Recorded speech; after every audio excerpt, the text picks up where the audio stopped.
Good morning, everyone. Kris here with Inspired Energy. Hope you're all having a beautiful day now that we've got this lovely sun and warm weather. Good morning, Hartwell. Good morning, Kris. Good morning, everyone. How are you feeling today? Oh, I'm peppy. Peppy. Well, that's good. We're just talking about skunks, Peppy Le Pew. Yeah, no, Anyway, that's why the word popped into my mind. yeah. So today our exploration is with the gates of Libra. So with the ongoing exploration that we have of the relationship between the astrological signs and their associated gates in human design, we're now at the gate of Libra. So what are the characteristics of the sign of Libra? Well, Libra is often seen as quite easygoing, diplomatic, wanting to maintain harmony in relationships, relationship oriented in general. Um, Libras can be very cynical. They can be very devil's advocate-ish. If you argue white, they'll argue black, not because they believe in black, but because they always have this instinct to want to balance out the equation um, to find the truth. Mm, So they're very social, they're extroverted, they're often intellectual, um, considerate, well mannered in general. But as I say, they can, on the dark side, they can be cynical, they can be indecisive. yeah. These are the things that are normally associated with Libra. So the fun part, if you were to make some guesses then about what gates in human design the Libra would represent, what would you expect to find?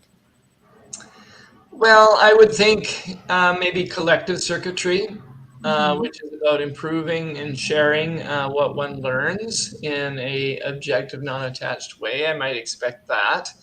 Hmm. I might expect gates that have the theme of relationship.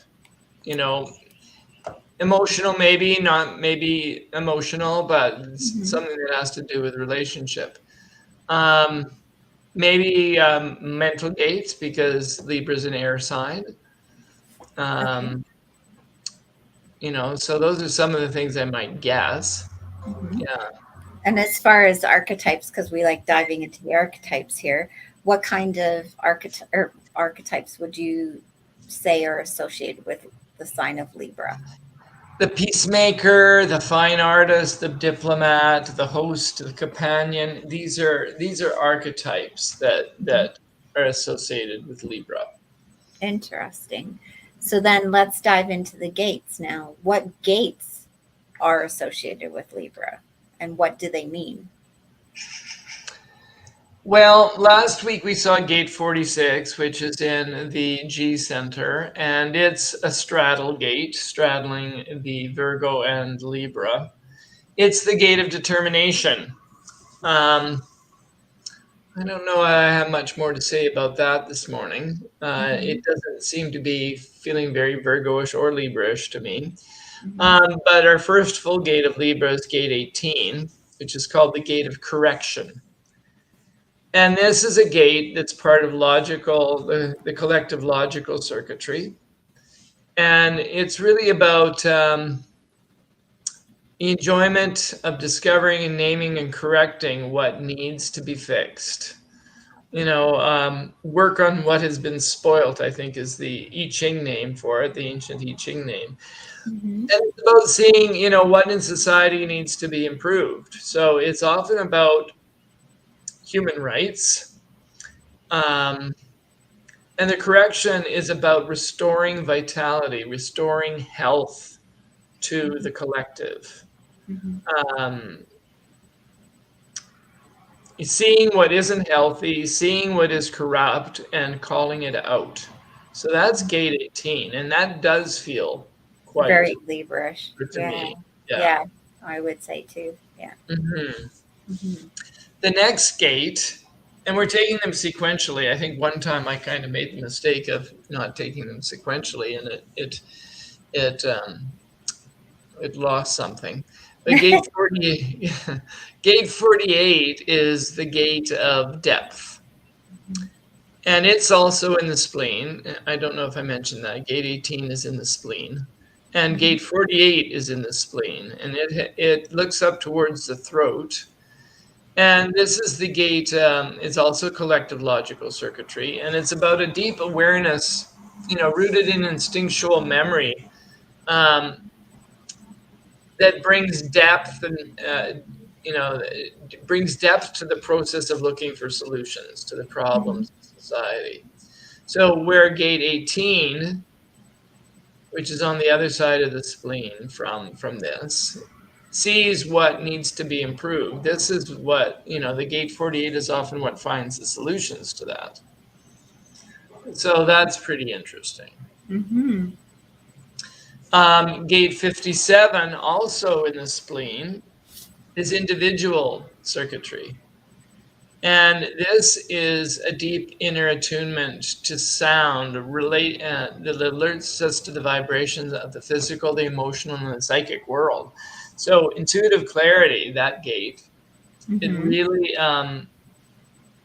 it's an instinct in the now that really registers on an intuitive level what is safe, healthy, and good for someone. Because remember, the spleen is all about survival awareness, instinctive, intuitive, and in the moment. And it's here to preserve us on a physical level. It's about spontaneity. It's about feeling good in our bodies.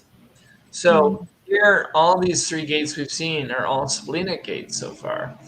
And when we think, if that intuitive clarity that comes through gate 57, it's the right ear. So sometimes people, they have a very strong sense of, listening intuitively through the right ear.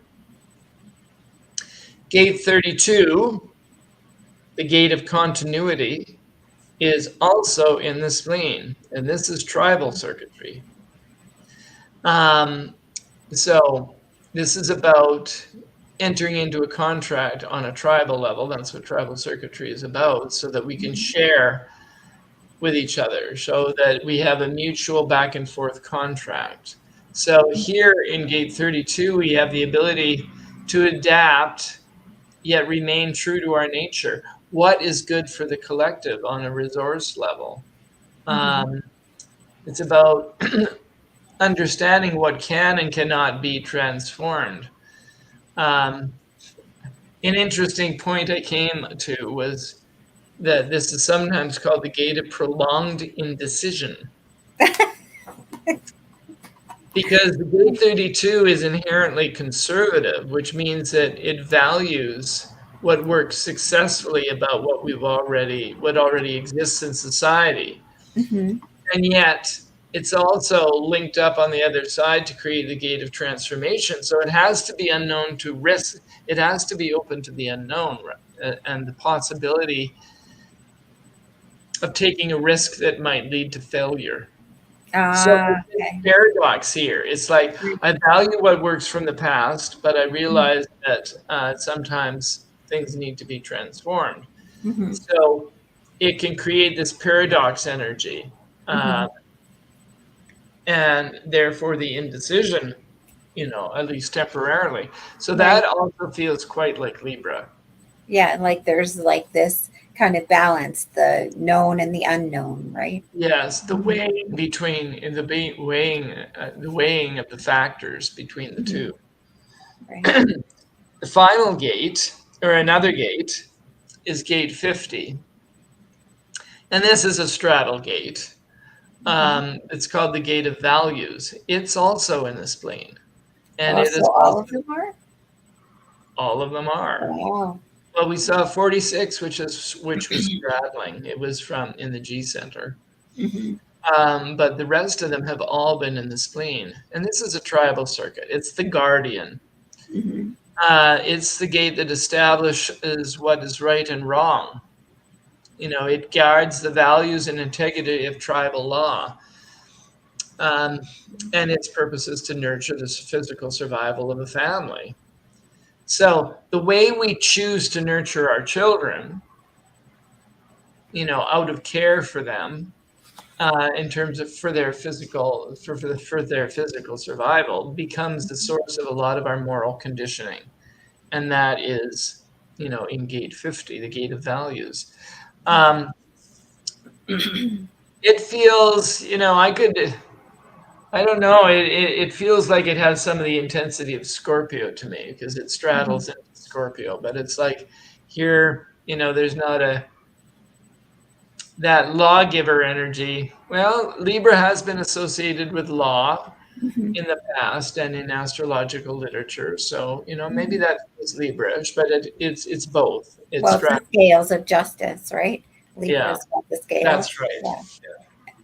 So what can you tell us that you found that was surprising or confirming when you did this exploration on Libra? Well, that now that we've spoken about it in that way, that the lawgiver energy in Libra, and that where we saw the indecision and the correction, gate of correction, those all felt quite confirming. Also, we had a lot of we had two or three of those gates which were collective circuitry. Right.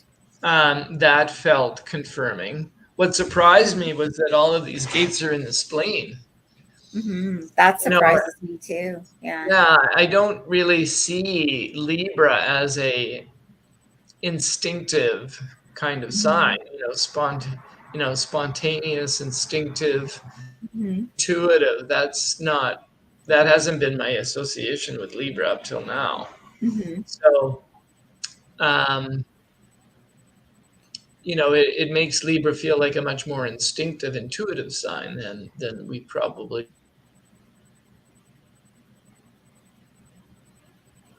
Hello. Hello, what's going on? I don't know. We froze for a sec. Yeah, it was very, very brief, so that's good. Yeah. So with this exploration, the thing that came to mind, like you said, a lot of them or all of them were in the spleen.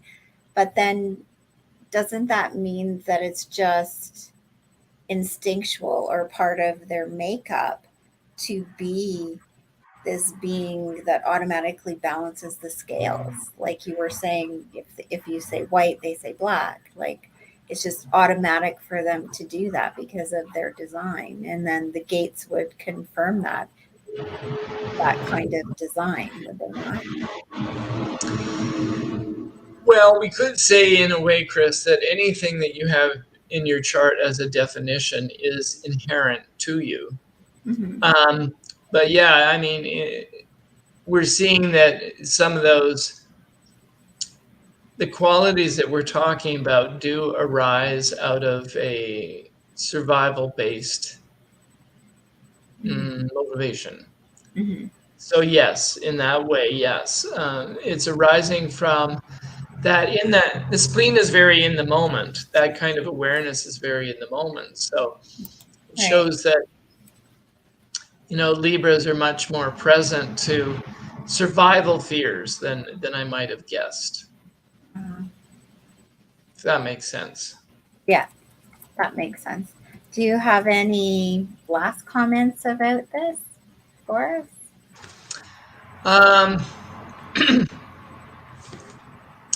Well, a lot of these gates, the 46, which was our straddle gate, along with 18, 48, and 57, are all part of what we call the codon ring of matter.